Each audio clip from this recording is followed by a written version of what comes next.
progress.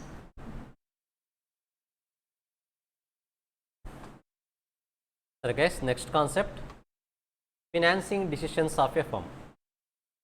Financing decisions of firm లో మెయిన్గా మనము 2 చాప్టర్స్ డిస్కస్ చేస్తాం. First one related to capital structure and second one related to dividend policies.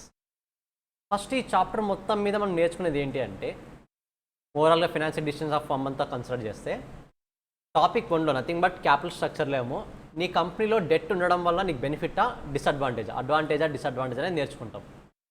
Second chapter nothing but dividend డిసిషన్స్లో నువ్వు dividend pay చేయాలా వద్దా, according to different methods. ఎప్పుడు pay చేస్తే ఏమవుతుంది, నీ వాల్యూ కంపెనీ వాల్యూ ఇంక్రీజ్ అవుతుందా డిక్రీజ్ అవుతుందా అనేది తెలుస్తుంది. ఇప్పుడు క్యాపిటల్ స్ట్రక్చర్ గురించి నాకు మెయిన్గా ఒక క్వశ్చన్ ఉంది, డివిడెండ్ డిసిషన్స్కి సంబంధించి మెయిన్గా ఒక క్వశ్చన్ ఉంది. 2 క్వశ్చన్స్ అడుగుతాను, మీరే అనలైజ్ చేసి చెప్పండి. అఫ్కోర్స్ మనం క్లాస్లో డిస్కస్ చేస్తుంటాం ఈ పాయింట్ని. ఒక కంపెనీకి డెట్ ఉండడం అడ్వాంటేజా డిసడ్వాంటేజా? ఒక కంపెనీకి డెట్ ఉండడం అడ్వాంటేజా డిసడ్వాంటేజా? మీరే కంపెనీ ఓనర్ అయితే మీకు కావాల్సిన ఫండ్స్ని డెట్ ద్వారా రైజ్ చేస్తారా, త్రూ ఈక్విటీ రైజ్ చేస్తారా? What are those situations? ఏది అడ్వైజబుల్? డెట్ ద్వారా రైజ్ చేయడం అడ్వైజబులా, ఈక్విటీ ద్వారా రైజ్ చేయడం అడ్వైజబులా? Both. First of all, debt ఉండడం ద్వారా నీకు బెనిఫిట్ ఏంటి? Tax benefit, perfect. ఇంకా అంటే ఫండ్స్ మీరు డెట్ ద్వారా రైజ్ చేయడం వల్ల బెనిఫిట్స్ ఏంటి?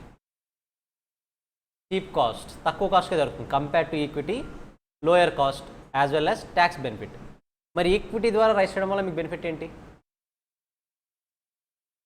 You are the company manager, company point of view think చేయాలి.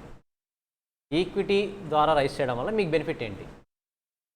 ఇంట్రెస్ట్ పే చేయాల్సిన అవసరం లేదు, పర్ఫెక్ట్. అంటే మంత్లీ పేమెంట్స్ ఉండవు, మంత్లీ ఆబ్లిగేషన్స్ అన్నది ఉండవు. ప్రాఫిట్స్ ఉంటే నేను డివిడెండ్ పే చేయాలనుకుంటే పే చేస్తాను, లేకపోతే లేదు. కరెక్టా? సో సింపుల్గా చెప్పాలంటే, if management is interested to pay ownership, అంటే ఓనర్షిప్లో షేర్ పే చేయాలనుకున్నప్పుడు it is advisable to raise the funds through equity. Because మనం ఈక్విటీ షేర్స్ ఇష్యూ చేస్తున్నామంటే అల్టిమేట్గా ఓనర్షిప్ని ట్రాన్స్ఫర్ చేస్తున్నట్టు, as a company point of view think చేసినట్టు. డెట్ ఇష్యూ చేస్తున్నామంటే దాని మీనింగ్ ఏంటి? ఓనర్షిప్ ట్రాన్స్ఫర్ చేయట్లేదు, జస్ట్ మనము మంత్లీ ఇంట్రెస్ట్ పే చేస్తాం, ఓనర్షిప్ మొత్తం మన కంట్రోల్లోనే ఉంటుంది. సో సిచ్యువేషన్ తగ్గట్టుగా మేనేజ్మెంట్ డిసైడ్ అవుతుంది డెట్ ద్వారా రైజ్ చేయాలా వద్దా, ఓన్లీ ఈక్విటీ ద్వారా రైజ్ చేయాలన్నది. I hope first concept is very clear.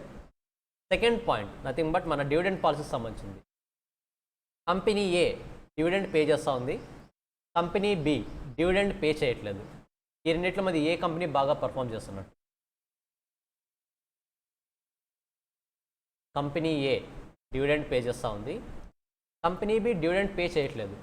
A company బాగా పర్ఫామ్ చేస్తున్నట్టు? ఏనా? షూరా? ఇంకోసారి థింక్ చేయండి బాగా.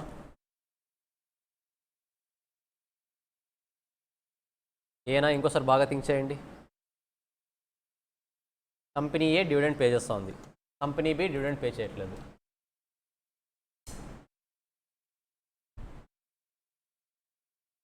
మీకు ఒక సినారియో చెప్తా. యాక్చువల్గా మీ దగ్గర నేను ఒక 1 lakh లోన్ తీసుకున్నాను, ఓకేనా?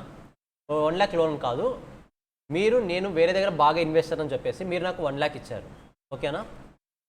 నేను మీ 1 lakh తీసుకొని వేరే దగ్గర ఎక్కడో ఇన్వెస్ట్ చేశాను, దాని మీద 10,000 ప్రాఫిట్ వచ్చింది. కేస్ 1 10,000 మీకు ఇచ్చేస్తున్నా, కేస్ 2 10,000 మీకు ఇవ్వకుండా 1,10,000ని ఇన్వెస్ట్ చేస్తున్నా. మీ అమౌంట్ 1 lakh ప్లస్ ఇంట్రెస్ట్ 10,000 వచ్చింది కదా ఎక్స్ట్రా ప్రాఫిట్, ఆ 1,10,000ని మరీ ఇన్వెస్ట్ చేస్తున్నా, రీఇన్వెస్ట్ చేస్తున్నా. ఏది బెటర్ దీంట్లో, 1 or 2? అంటే మీ పాయింట్ ఆఫ్ వ్యూలో, as a investor point of వ్యూలో 1 or 2? ఇన్వెస్టర్ పాయింట్ ఆఫ్ వ్యూలో ఇన్వెస్ట్మెంట్ చేయడం బెటరా లేదా డివిడెండ్ పే చేయాలా? ఇప్పుడు 10,000 డివిడెండ్ పే చేయాలా ఆర్ 1,10,000 రీఇన్వెస్ట్ చేయాలా? ఏది బెటర్?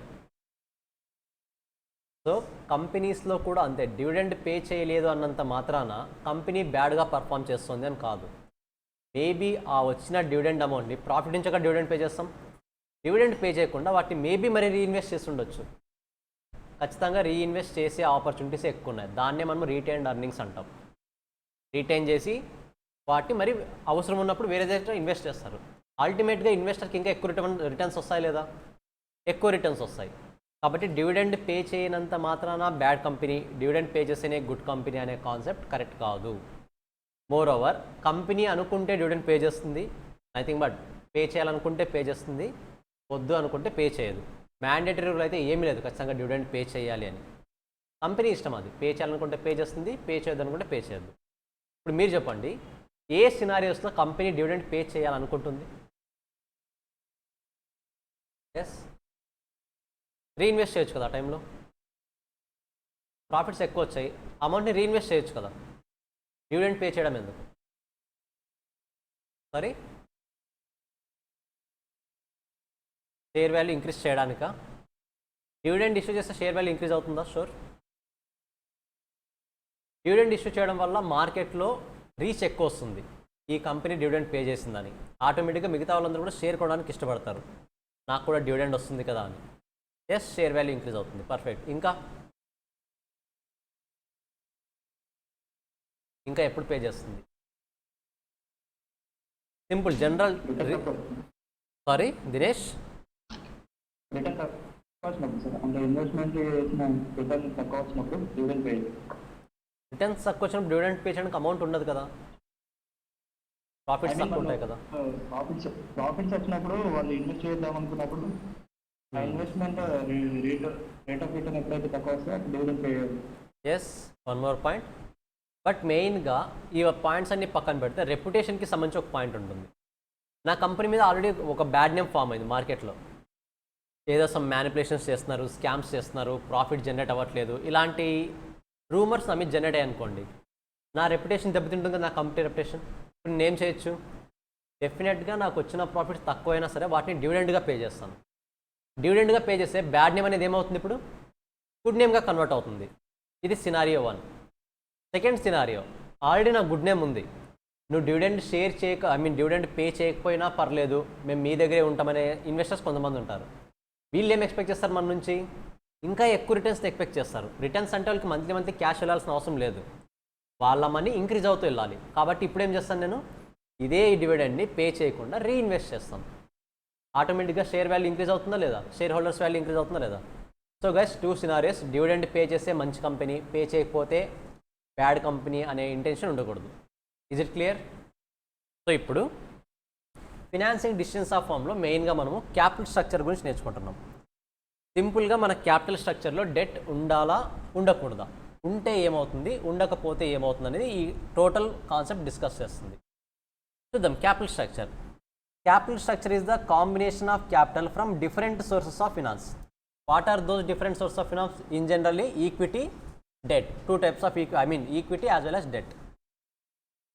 Overall గా మనకు డెట్ ఉండాలా వద్దా అని చెప్పే కాన్సెప్ట్స్ 3 ఉన్నాయి.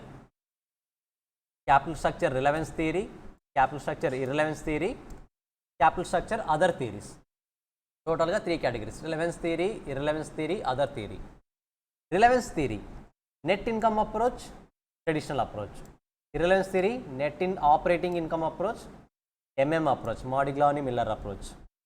Other theories trade off theory, pecking off theory, pecking order theory, pecking off theory కాదు, పెకింగ్ ఆర్డర్ థియరీ. సో ఓవరాల్గా 6 మెథడ్స్. 6 మెథడ్స్లో ఏం చెప్తుందంటే first 2 methods. Relevance theory means మీ క్యాపిటల్లో డెట్ ఉండడం వల్ల డెఫినెట్గా value of the firm change అవుతుంది, cost of the capital change అవుతుంది. ఖచ్చితంగా ఈ 2 మెథడ్స్ ఏం చెప్తాయి? చేంజ్ అవుతాయని చెప్తాయి. కాబట్టి రిలవెన్స్ థియరీ అంటున్నాడు.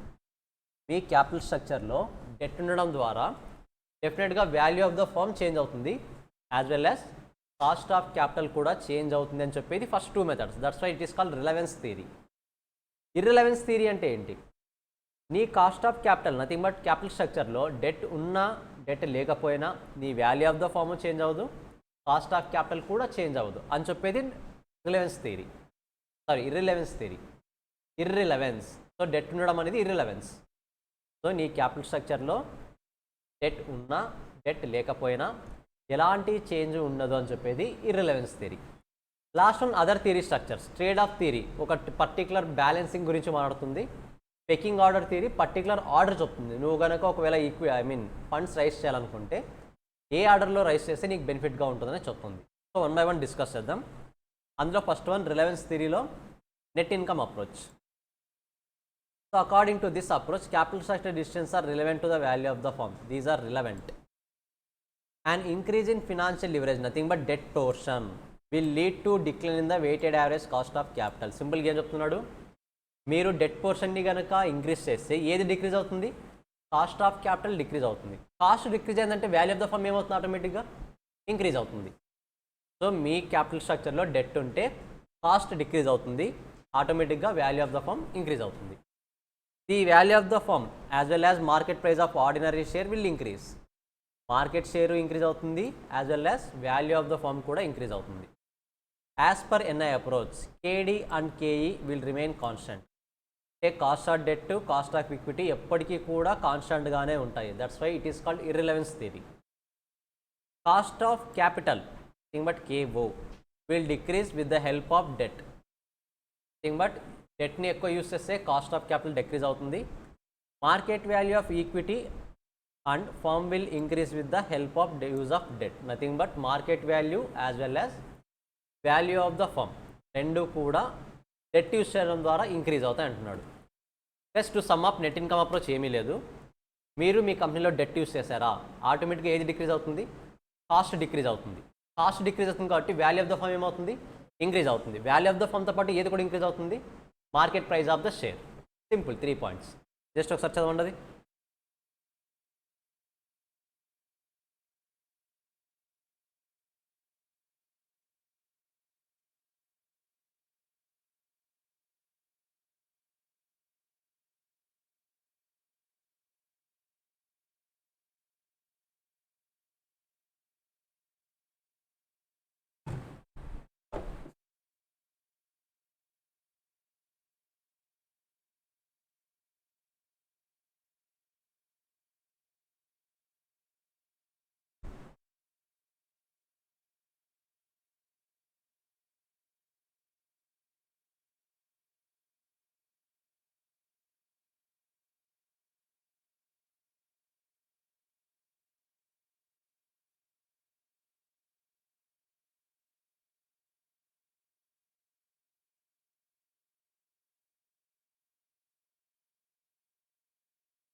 నెట్ ఇన్కమ్ అప్రోచ్ ఏం చెప్తుంది? డెట్ ఉండడం వల్ల కాస్ట్ తగ్గుతుంది, value of the firm, market value రెండు కూడా ఇంక్రీజ్ అవుతాయి. సో నథింగ్ బట్ చేంజ్ అవుతాయని చెప్తుందా, చేంజ్ అవుదని చెప్తుందా? అవుతుంది, చేంజ్ అవుతాయి కాబట్టి రిలవెన్స్ థియరీ. సో బట్ ఇక్కడ మనం ఈ చాప్టర్ మొత్తం మీద యూస్ చేసే ఫార్ములాస్ కొన్ని ఉన్నాయి. Value of the firm. Value of the firm formula ఏంటి? నార్మల్గా value of the share plus value of debt. Or మనం ఫార్ములా యూస్ చేయాలి త్రూ ఈబీఐటీ ఐడెంటిఫై చేయాలంటే EBIT into 1 - tax divided by KO. KO ఎప్పుడు వస్తుంది, K E ఎప్పుడు వస్తుందో discuss చేసాం కదా. కేఓ ఎప్పుడు వస్తుంది? వాల్యూ ఆఫ్ ద ఫర్మ్ అయినప్పుడు. కేఈ ఎప్పుడు వస్తుంది? కాస్ట్ ఆఫ్ ఈక్విటీ అయినప్పుడు. ఓకేనా? ఈక్విటీ ఐడెంటిఫై చేయాలంటే nothing but value of share identify చేయాలంటే కాస్ట్ ఆఫ్ ఈక్విటీ వస్తుంది. వాల్యూ ఆఫ్ ఫర్మ్ ఐడెంటిఫై చేయాలంటే కేఓ వస్తుంది. So value of share, value of share అన్నప్పుడు డెట్ ఉందనా డెట్ లేదనా? ఓన్లీ షేర్ గురించి డిస్కస్ చేస్తామంటే డెట్ ఉందనా డెట్ లేదన్నా? డెట్ లేదు కాబట్టి ఏం చేయాలి? ఇంట్రెస్ట్ని ప్లస్ చేయాలి. So EBIT minus interest into 1 - tax divide by value of share కాబట్టి ఏం రావాలి ఇప్పుడు? కేఈ రావాలి, కాస్ట్ ఆఫ్ ఈక్విటీ. సేమ్ కేఓకి కేఈకి మరి సేమ్ ఫార్ములాస్ ఉంటాయి ఇక్కడ. KE same formula, just KE ప్లేస్లో ఎస్ వస్తుంది, ఎస్ ప్లేస్లో కేఈ వస్తుంది. ఎస్ అంటే ఏంటి? Value of share. ఇక వాల్యూ ఆఫ్ డెట్ నార్మలే, face value of debt. Cost of capital nothing but value of firm identify చేసాం కదా, సేమ్ ఫార్ములా. వి ప్లేస్లో కేఓ వస్తుంది, కేఓ ప్లేస్లో వి వస్తుంది. ఓన్లీ 3 ఫార్ములాస్ ఉన్నాయి అంతే. ఇక్కడ చూడడానికి 5-6 ఫార్ములాస్తో కనిపిస్తాయి కానీ ఉన్నది ఓన్లీ 3 ఫార్ములాస్. ఓకేనా? Next traditional approach. ఏంటి traditional approach? Traditional approach favours that the results of financial leverage up to the some point cost of capital come downs and the value of the firm increases. Yes, traditional approach ఏం చెప్తుంది అంటే debt ఉండడం వల్ల value of the firm, cost of capital రెండు change అవుతాయి. కానీ particular point వరకే cost of the capital change అవుతుంది, డిక్రీజ్ అవుతుంది. At the same time value of the firm increase అవుతుంది. బట్ వన్స్ ఆ పర్టికులర్ పాయింట్ రీచ్ అయిన తర్వాత రివర్స్ ఆర్డర్లో వస్తుంది. Nothing but cost of capital ఏమవుతుంది? ఇంక్రీజ్ అవుతుంది, value of the firm decrease అవుతుంది. Let's say up to some particular point cost of capital decrease అవుతుంది, వాల్యూ ఆఫ్ ఫర్మ్ ఇంక్రీజ్ అవుతుంది. వన్స్ ఈ పాయింట్ రీచ్ అయ్యింది అంటే వాల్యూ ఆఫ్ ఫర్మ్ డిక్రీజ్ అవుతుంది, cost of capital increase అవుతుంది. ఎందుకంటే debt ఎక్కువ అవ్వడం వల్ల ఆటోమేటిక్గా బర్డెన్ ఇంక్రీజ్ అవుతుందా లేదా? అప్పుడు కాస్ట్ కూడా ఏమవుతుంది? ఇంక్రీజ్ అవుతుంది. నార్మల్గా ట్యాక్స్ బెనిఫిట్ రావడం వల్ల కాస్ట్ రెడ్యూస్ అవుతుంది. బట్ ఆ ట్యాక్స్ బెనిఫిట్ కూడా పర్టికులర్ లిమిట్ వరకే బాగా వస్తుంది. మీకు డెట్ మరీ ఎక్కువైపోయింది అనుకోండి, ఇంట్రెస్ట్ పేమెంట్స్ ఎక్కువైపోతాయి మీకు. అలాంటప్పుడు కాస్ట్ ఏమవుతుంది? ఇంక్రీజ్ అవుతుంది. సో సమ్ పర్టికులర్ పాయింట్ వరకు డిక్రీజ్ అవుతుంది, after some particular point it will increase. However beyond that point reverse trend emerge. Nothing but reverse trend అనేది స్టార్ట్ అవుతుంది. As per traditional approach KE, KO, MB, equities all forms are variable. ప్రతి ఒక్కటి variable, అంటే ఏదైనా change అవ్వచ్చు. మనం పైన ఎగ్జాంపుల్లో చూసుకుంటే 2 థింగ్స్ కాన్స్టెంట్ అన్నాడు, cost of debt, cost of equity. But ఇక్కడ అలా కాదు, అన్నీ కూడా వేరియబుల్సే అంటున్నాడు. Cost of debt, cost of equity అన్నీ కూడా వేరియబుల్సే. Company has to select the option structure with lowest cost of capital and highest market value of the firm. Nothing but company ఎప్పుడైనా సరే ఏ క్యాపిటల్ స్ట్రక్చర్ని సెలెక్ట్ చేసుకోవాలి? కాస్ట్ తక్కువ ఉండాలి, వాల్యూ ఆఫ్ ద ఫర్మ్ ఎక్కువ ఉండాలి, అలా సెలెక్ట్ చేసుకో. సింపుల్ పాయింట్ ఇది. ఇందులో ఏం చెప్తాం? సింపుల్ చెప్పాలంటే up to some particular point cost of capital decrease అవుతుంది, value of the firm increase అవుతుంది. వన్స్ ఆ పర్టికులర్ పాయింట్ క్రాస్ అయిన తర్వాత value of the firm decrease అవుతుంది, cost of the capital increase అవుతుంది. జస్ట్ ఒకసారి రివైజ్ చేసేయండి ఇది. ప్లస్ ఎంసీక్యూస్తో మీకు అడిగేది ఇవే మెయిన్గా. Up to first particular point ఏమవుతుంది, పాయింట్ క్రాస్ అయిన తర్వాత ఏమవుతుంది, ఏది డిక్రీజ్ అవుతుంది, ఏది ఇంక్రీజ్ అవుతుంది, క్లారిటీ ఉండాలి. డెట్ ఉంటే కాస్ట్ రెడ్యూస్ అవుతుంది, క్లియర్గా గుర్తుండాలి. బట్ అది కూడా సమ్ పర్టికులర్ పాయింట్ వరకే. ఆ పర్టికులర్ పాయింట్ క్రాస్ అయితే డెట్ కూడా కాస్ట్ని ఇంక్రీజ్ చేస్తుంది. Because we need to pay more interest, then cost will increase.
So guys, net operating income approach nothing but ఇప్పుడు డిస్కస్ చేసిన 2 టాపిక్స్ కూడా రిలవెంట్ థీరీస్.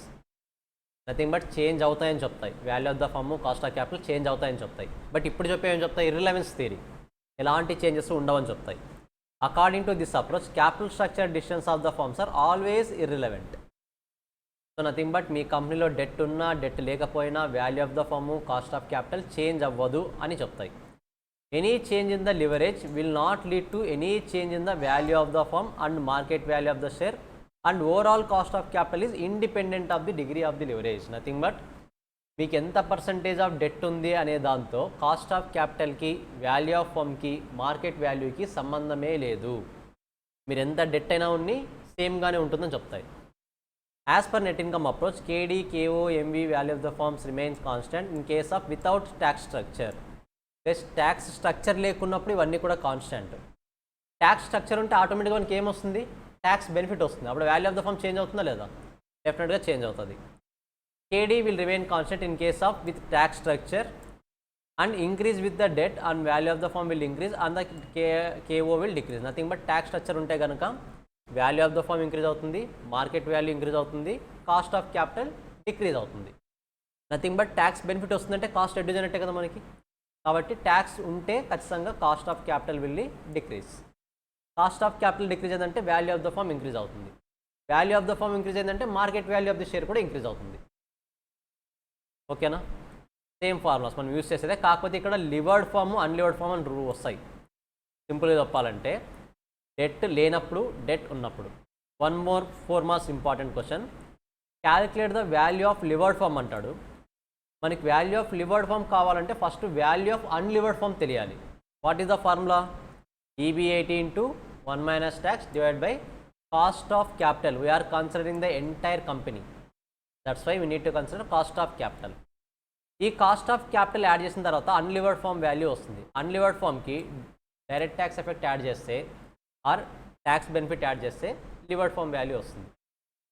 చేసారా వీటి మీద ప్రాబ్లమ్స్ బోర్డ్ మీటర్లో? ఈజీనే కదా, సింపుల్ 4 marks క్వశ్చన్. ఒకసారి చదివేసేయండి అది. ఈ టాపిక్స్ చిన్నవే, ఈజీగానే అయిపోతాయి ఇవి.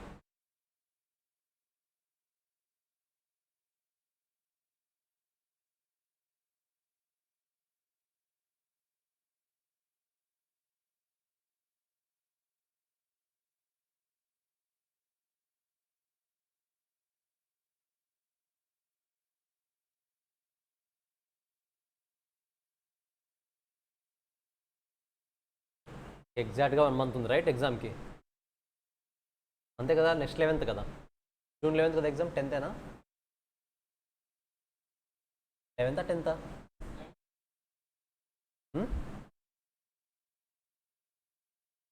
12th 11th 12th అదే అంటే మీకు 12th అంతే కదా.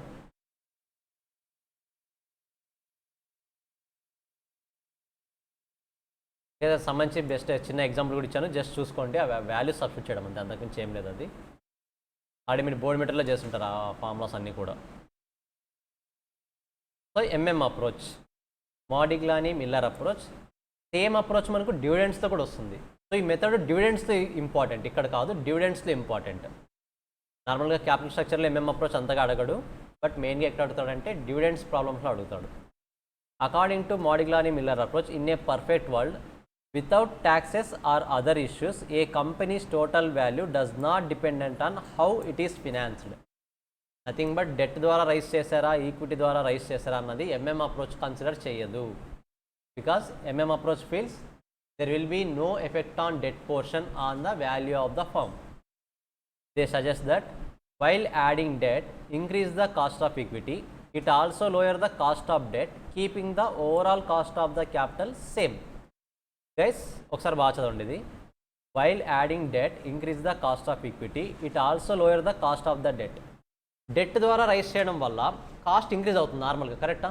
ఎక్కువ ఇంట్రెస్ట్ పోర్షన్ ఉంటే ఏమవుతుంది? కాస్ట్ ఇంక్రీజ్ అవుతుంది. కానీ ఎంఎం అప్రోచ్ ఇంక్రీజ్ అవ్వదు అని ఎలా చెప్తుందంటే ఆటోమేటిక్గా ఇంట్రెస్ట్ పేమెంట్ మీద ఏమొస్తుంది మనకి? ట్యాక్స్ బెనిఫిట్ వస్తుంది. ఆటోమేటిక్గా రెండు కూడా సెట్ ఆఫ్ అయిపోతాయి. కాబట్టి కాస్ట్ ఆఫ్ క్యాపిటల్ అలాంటి చేంజ్ అవ్వదు అని చెప్తాడు. ఏది? MM approach. This insights helps to explain why companies might adjust their debt level to keep their overall cost of capital steady. కాబట్టి ఖచ్చితంగా డెట్ లెవెల్ని ఎప్పటికప్పుడు అడ్జస్ట్ చేస్తూ ఉండాలి అని చెప్తారు. గైస్ ఇప్పుడు మనము ఇక్కడ ఏదైతే థియరిటికల్గా నేర్చుకుంటున్నామో వాటిని థియరీ క్వశ్చన్స్గా కూడా అడగవచ్చు కొన్నిసార్లు. Explain MM approach in capital structure, explain MM approach in dividend decisions, ఇలా అడగవచ్చు. సో ఒకవేళ అడిగితే రాయడానికి కూడా రెడీగా ఉండండి. ఓకేనా? జస్ట్ ఒకసారి చదివేసేయండి.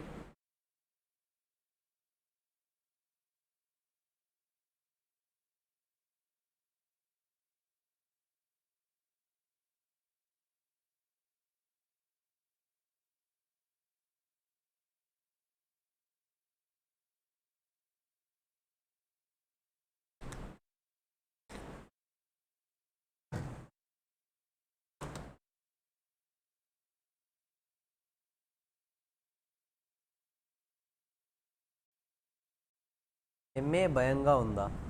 డిస్కస్ చేద్దాం నెక్స్ట్ క్లాస్లో. ఎఫ్ఎం కంప్లీట్ చేద్దాం, నెక్స్ట్ క్లాస్లో ఎంఏ గురించి డిస్కస్. మీకు కూడా ఉందా? ఏది ఎంఏ ఈజీనా ఎఫ్ఎం ఈజీనా? ఏది ఈజీ అనిపిస్తుంది మీకు? ఎఫ్ఎం. మీకేమనిపిస్తుంది? రెండు ఒకటేనా? పెద్ద తేడా లేదా రెండింటికి? బట్ నన్ను అడిగితే మాత్రం compare to MA FM easy. Compare to MA. అలానే ఎఫ్ఎం మొత్తం ఈజీ అనట్లేదు, compare to MA FM easy.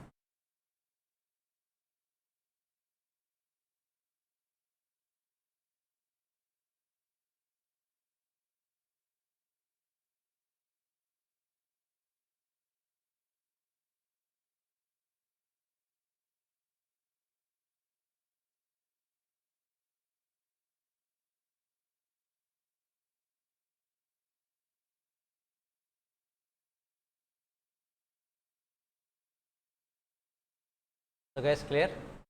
ఇర్రిలవెన్స్ theory 2 నేర్చుకున్నాం, రిలవెన్స్ థియరీ 2 నేర్చుకున్నాం. ఇప్పుడు అదర్ థియరీ.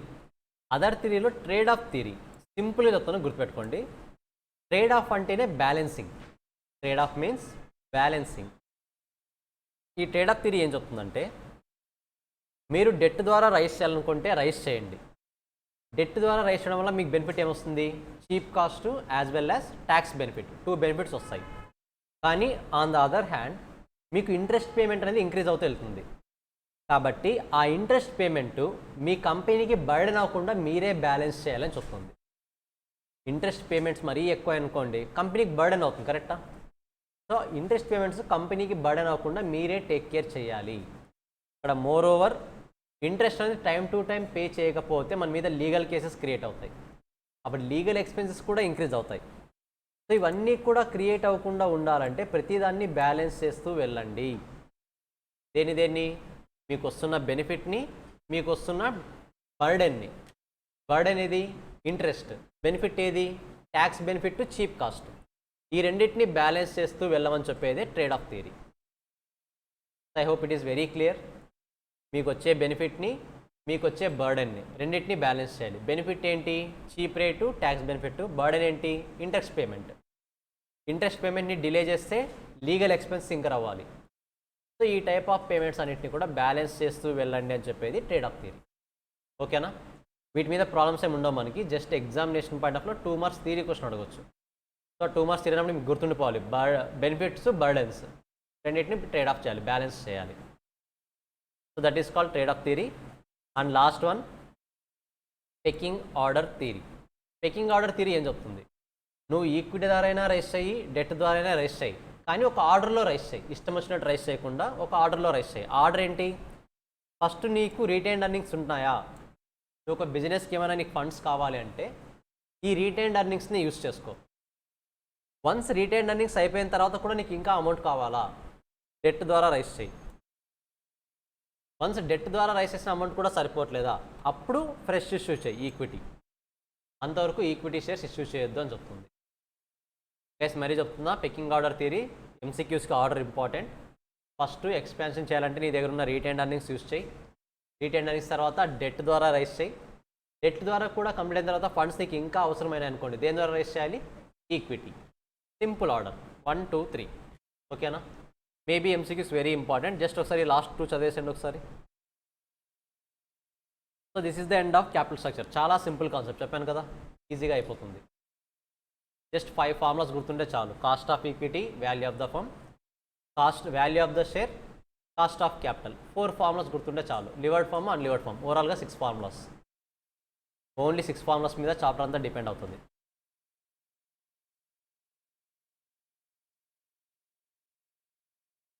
ఇందులో వచ్చే ఫార్ములాస్ని బేస్ చేసుకొని మనకి ఎంఏలో ఒక టాపిక్ ఉంది, ఏ చెప్పండి? Divisional performance. సేమ్ ఇవే ఫార్ములాస్ ఉంటాయి అక్కడ కూడా. ఆల్మోస్ట్ మీరు ఎఫ్ఎం చేస్తున్నారా అనే ఫీలింగ్ వస్తుంది అక్కడ. సో ఈ చాప్టర్ స్ట్రాంగ్గా ఉంటే ఎంఏలో డివిజనల్ పర్ఫార్మెన్స్ కూడా కవర్ అయిపోయినట్టే ఆల్మోస్ట్. సపరేట్గా క్వశ్చన్స్ ఏం చేయాల్సిన అవసరం లేదు. ఎఫ్ఎంలో ఉన్న క్వశ్చన్సే కాస్త డిఫరెంట్గా ఉంటాయి అంతే అక్కడ. సో రివైజ్ చేసేయండి 2 minutesలో.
Siddharth, Guntur Siddhartha.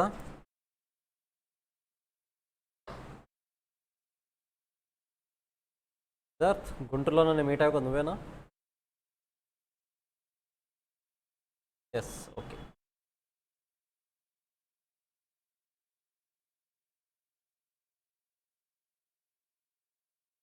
Yes, clear. Capital structure. So దాంతో కంపేర్ చేస్తే ఇంకా ఈజీ టాపిక్ ఇది, థియరీస్ ఆఫ్ డివిడెండ్.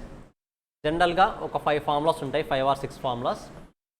అందులో ఎంఎంకి సంబంధించి, ఎంఎం అప్రోచ్కి సంబంధించి ఒక ఫార్ములా ఉంటుంది. ఆ ఫార్ములాస్ని కనుక యూస్ చేసుకుంటే ఆల్మోస్ట్ ఈ చాప్టర్ నుంచి ఏ క్వశ్చన్ వచ్చినా సరే ఈజీగా ఐడెంటిఫై చేయగలరు మీరు. So theories of dividend. Theories of dividend కూడా ఏం చెప్తుంది అంటే, మీరు డివిడెండ్ని ఇష్యూ చేయడం వల్ల క్యాపిటల్ స్ట్రక్చర్ చేంజ్ అవుతుందా లేదా, value of the firm change అవుతుందా లేదా, కాస్ట్ ఆఫ్ క్యాపిటల్ చేంజ్ అవుతుందా లేదా అని కొన్ని కాన్సెప్ట్స్ చేంజ్ అవుతాయని చెప్తాయి, కొన్ని కాన్సెప్ట్స్ చేంజ్ అవ్వవు అని చెప్తాయి. నథింగ్ బట్ చేంజ్ అవ్వవు అంటే ఇర్రిలవెన్స్ థియరీ, చేంజ్ అవుతాయి అంటే relevance theory. So dividend issue చేయడం వల్ల value of the firm change అవుతుందా అవ్వదా, cost of the capital change అవుతుందా అవ్వదా, ఈ పాయింట్స్ని ఎక్కువ హైలైట్ చేస్తూ చెప్పేదే ఈ డివిడెండ్ పాలసీస్. సో ఇందులో 3 కేటగిరీస్ ఉన్నాయి. Irrelevance theory, that is the MM approach, MM hypothesis, most important question మనకి. దాని తర్వాత రిలవెన్స్ థియరీలో 2 కాన్సెప్ట్స్ ఉన్నాయి, Walter model, Gordon's model. Other 3లో ట్రెడిషనల్ థియరీ, లింటర్స్ మోడల్. ప్రతి ఒక్కరూ ఒక్కొక్క ఫార్ములాని చెప్పారు, ఆ ఫార్ములాస్ మనకు గుర్తుంటే చాలు. ఒక్కొక్క పర్సన్ ఒక్కొక్క ఫార్ములాని డెవలప్ చేస్తూ వచ్చారు, ఆ ఫార్ములాస్ గుర్తుంటే చాలు. అందులో main important MM approach, Modigliani Miller approach. MM approach is in support of irrelevance of the dividends, that is firm dividend policy has no effect on either the price of the firm stock or cost of capital.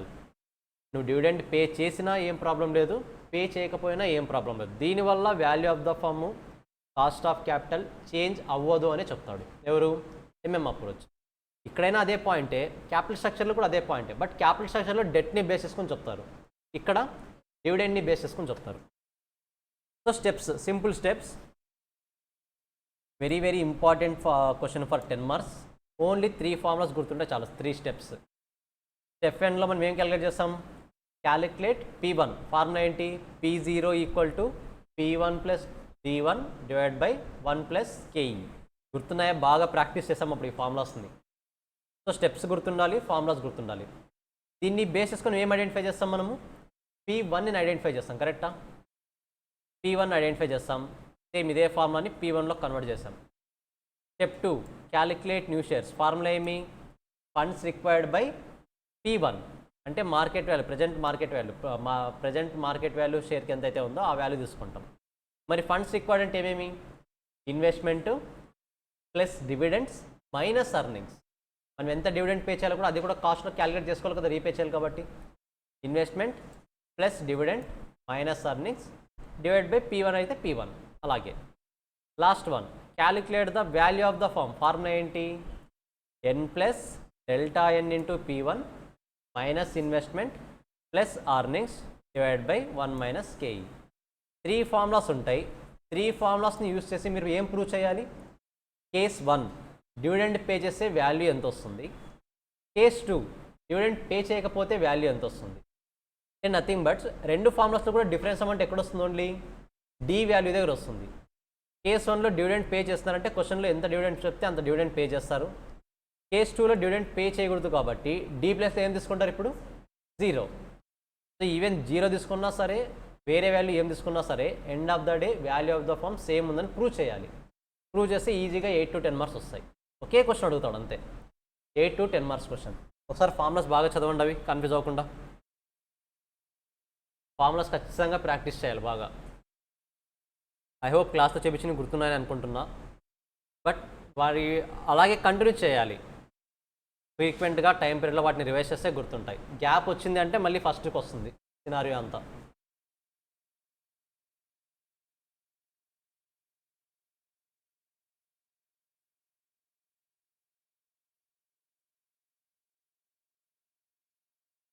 Siddharth, మరీ మాట్లాడదాం, ఇక్కడ వద్దు, బాగోద్దు, మరీ discuss చేద్దాం.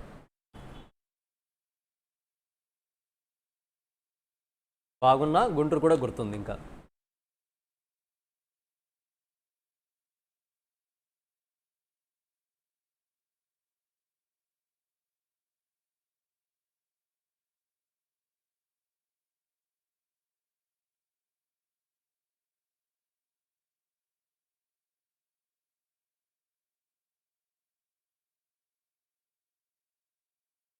So step 1లో unit to calculate P1, step 2 new shares ఎన్ని issue చేయాలో identify చేయాలి, step 3 value of the firm. Both case 1లోనూ అదే చేయాలి, కేస్ 2లోనూ అదే చేయాలి. కేస్ 2లో డివిడెండ్ 0 తీసుకోండి, value of the firm case 1తో ఈక్వల్గా వచ్చిందని చూపించండి. డెఫినెట్గా ఈక్వల్ రావాలి, ఈక్వల్ రాలేదంటే ఏదో మిస్ చేస్తున్నాం మనం. ఓకేనా? చాలా simple question, 8 to 10 marks question అది. ఇప్పుడు మీకు జనరల్గా 7 మార్క్స్ క్వశ్చన్ ఇస్తున్నాడు కాబట్టి 7 మార్క్స్లో ఇస్తాడు.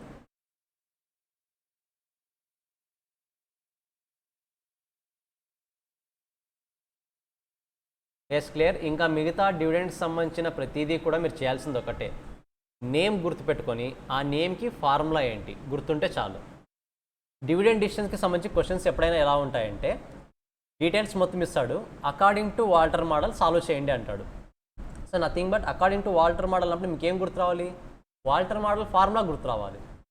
సో అలా గుర్తుండేలా ప్రాక్టీస్ చేయాల్సిన రెస్పాన్సిబిలిటీ డెఫినెట్గా మీదే. ఫార్ములాస్ గుర్తుండే డివిడెండ్ డిసిషన్స్ నుంచి ఏ క్వశ్చన్ వచ్చినా ఆన్సర్ సాల్వ్ చేయొచ్చు. దీని నార్మల్ వెయిటేజ్ వచ్చేసి 5 to 10 మార్క్స్. ఎంఎం అప్రోచ్ ఇస్తే 8 to 10 మార్క్స్కి ఇస్తాడు. ఎంఎం అప్రోచ్ కాకుండా మిగతా ఏది ఇచ్చినా సరే 5 మార్క్స్కి ఇస్తాడు. ఓకేనా? 5 మార్క్స్కే కాబట్టి ఓన్లీ ఫార్ములా సబ్స్టిట్యూషన్ కాబట్టి డెఫినెట్గా మీరు ఏం చేయాలి, గివెన్ ఇన్ఫర్మేషన్ రాయాలి, కంక్లూజన్ కూడా రాయాలి, మర్చిపోవద్దు. ఓకేనా? So Walter approach is in support of relevance of decision. Nothing but dividends అనేవి రిలవెన్స్ అని చెప్తాడు. నథింగ్ బట్ మీ డివిడెండ్ పే చేస్తే ఆటోమేటిక్గా మార్కెట్ వాల్యూ చేంజ్ అయిపోతుంది, value of the firm change అయిపోతుంది అని చెప్తాడు. That is firm's dividend policy have effect on either price of the firm stock or its cost of capital. Cost of capital అయినా change అవ్వచ్చు, market value of the firm అయినా change అవ్వచ్చు, ఏదైనా change అవ్వచ్చు. Nothing but Walter model is related to relevance theory. ఖచ్చితంగా మీరు dividend pay చేయడం ద్వారా వాల్యూస్ చేంజ్ అవుతాయని చెప్తుంది.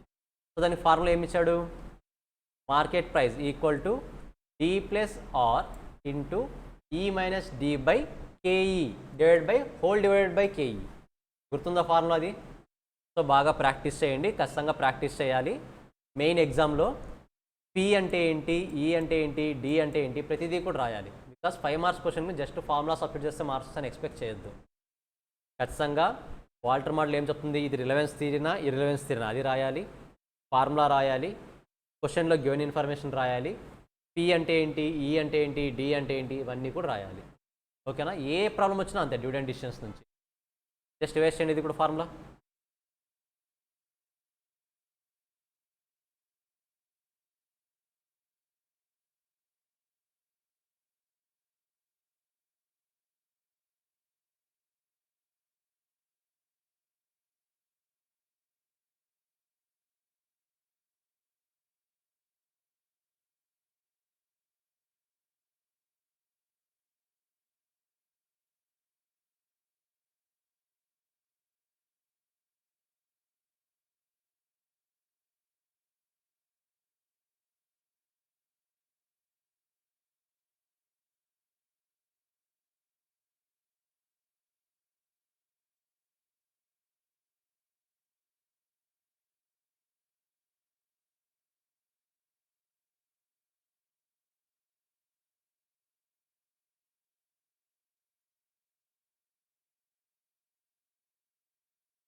Yes clear.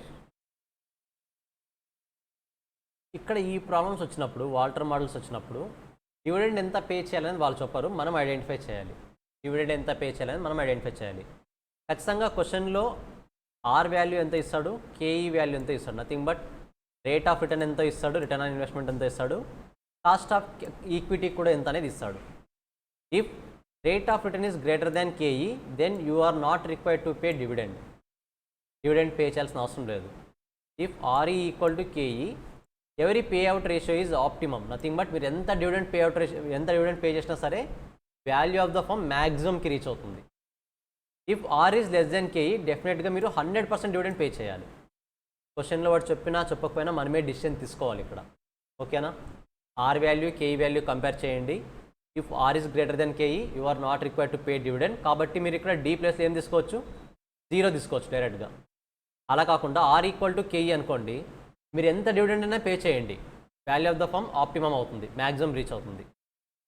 Are is less then KE అయితే 100% డివిడెండ్ పే చేయాలి మీరు. ఆ 100% డివిడెండ్ వాల్యూ ఎంత అనేది క్వశ్చన్లో క్లియర్గా మెన్షన్ చేస్తారు మనకి. ఓకేనా? సేమ్ అలాగే గోర్డన్స్ మోడల్ కూడా సింపుల్, ఒకే ఒక ఫార్ములా ఉంటుంది ఇక్కడ కూడా. P0 = D/KE.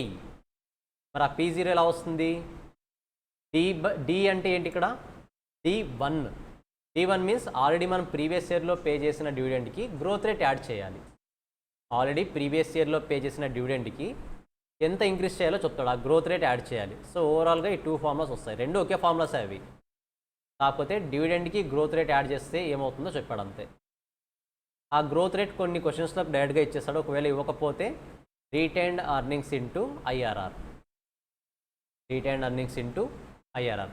మీకు క్వశ్చన్ చూడగానే ఈ వాల్యూస్ అన్నీ క్లియర్గా తెలిసిపోతాయి మీకు, ఏ వాల్యూస్ ఇచ్చాడు అన్నది. బట్ ముందే చెప్తున్నాం కదా, డివిడెండ్ డిసిషన్స్లో మనల్ని వాడు ఎక్స్పెక్ట్ చేసేది ఆన్సర్ కాదు, ప్రజెంటేషన్. సింపుల్, ఒకే ఫార్ములా ఉంటుంది, ఫార్ములాస్కి సంబంధించిన వాల్యూస్ అన్నీ ఇచ్చేసాడు క్వశ్చన్లో, సబ్స్టిట్యూట్ చేయడం మాత్రమే ఆన్సర్ మంది. బట్ సబ్స్టిట్యూట్ చేసినప్పుడు ప్రాపర్ వేలో ప్రజెంటేషన్ అనేది ఇవ్వాలి, ఆ ప్రజెంటేషన్కే మార్క్స్ పడతాయి. సో ఫార్ములాస్ బాగా ప్రాక్టీస్ చేయండి, డెఫినెట్గా చేయాలి కూడా. జస్ట్ ఈ ఫార్ములా చదవండి ఒకసారి, ఎప్పుడో చదువుంటారు సిలబస్ కంప్లీట్ అయినప్పుడు, మరి మధ్యలో చదవలేదు కూడా డౌటే నాకు. ఈ చాప్టర్ అయిపోయిందా? రివిజన్ ఎగ్జామ్స్, డివిడెండ్ మోడల్స్ అయిపోయిందా? అవ్వలేదు ఇంకా? గుర్తులేదా? అయిపోయిందా? చేయగలిగారా క్వశ్చన్స్? అయితే రైట్ ఫార్వర్డ్ క్వశ్చన్స్ ఉంటాయి, చేశారా చేయలేదా? క్వశ్చన్ రాలేదా? ఆల్టర్నేటివ్ చాప్టర్స్ ఏమైనా ఉన్నాయి దీంతో పాటు కాంబినేషన్? ఓకే.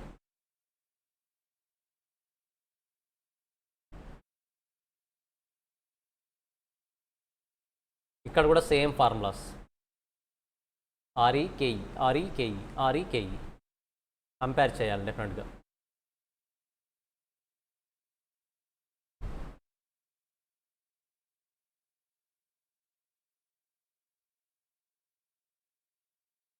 సో ఈ వాల్టర్ మోడల్ ఇంకొక మోడల్ని డెవలప్ చేశారు, ఏదది? Gordon models. The bird in hand theory. Simple ఏం చెప్తాడు? Investors are risk averse. Risk averse అంటే ఏంటి? రిస్క్ తీసుకునేవాడా తీసుకునేవాడా? రిస్క్ తీసుకుంటాడా తీసుకోడా? ఇన్వెస్టర్ ఎప్పుడైనా సరే రిస్క్ తీసుకుంటాడా తీసుకోడా? తీసుకోడు. So risk averse means against to risk. కానీ ఏం ఎక్స్పెక్ట్ చేస్తాడు? హై రిటర్న్స్ ఎక్స్పెక్ట్ చేస్తాడు. So investors put a premium on certain return and discount on uncertain return. Simple చెప్పాలంటే, నువ్వు కంపెనీలో షూర్గా చెప్పావు అనుకో రిటర్న్ వస్తుంది అని, ఖచ్చితంగా ప్రీమియం పే చేయడానికి ఇష్టపడతాడు, nothing but high amount invest చేయడానికి ఇష్టపడతాడు.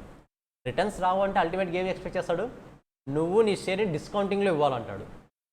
బికాస్ ఎప్పుడైనా సరే ఇన్వెస్టర్ సేఫ్ రోల్ ప్లే చేస్తాడు, కీ రోల్ ప్లే చేస్తాడు, సేఫ్గా తను సేఫ్ పొజిషన్ ఉండేలాగా కీ రోల్ ప్లే చేస్తాడు. కాబట్టి ప్రీమియం ఇస్తే హై రిటర్న్స్ ఎక్స్పెక్ట్ చేస్తాడు, రిటర్న్స్ రావన్నప్పుడు డిస్కౌంటింగ్తో ఇవ్వమంటాడు షేర్స్ని. సింపుల్. ఆ కంక్లూజన్ ఇక్కడ ఏమంటాం? Bird in hand theory. But theory పార్ట్లో మేబీ అడిగితే అడగవచ్చు, క్వశ్చన్స్ అయితే వాటి మీద ఏముండవు, అంత వరి అవ్వాల్సిన అవసరం లేదు. థియరీ పార్ట్లో మేబీ అడిగే ఛాన్స్ ఉంది, జస్ట్ ఒకసారి చూసుకుంటుంది. ఓకేనా? ట్రెడిషనల్ మోడల్లో కూడా ఓన్లీ ఒకే ఒక formula, P = M × D + E/3. M అంటే ఏంటి, D అంటే ఏంటి, E అంటే ఏంటి, M అంటే ఏంటి డెఫినెట్గా రాయాలి, మ్యాండేటరీగా మెన్షన్ చేయాలి. మెన్షన్ చేయకపోతే మార్క్స్ పోతాయి. ఓకేనా? ఈ ఫార్ములా కూడా చదవండి ఒకసారి. డివిడెండ్ మోడల్స్ అన్నీ ఓన్లీ ఫార్ములాస్ మీదే డిపెండెంట్ కాన్సెప్ట్ అంతా.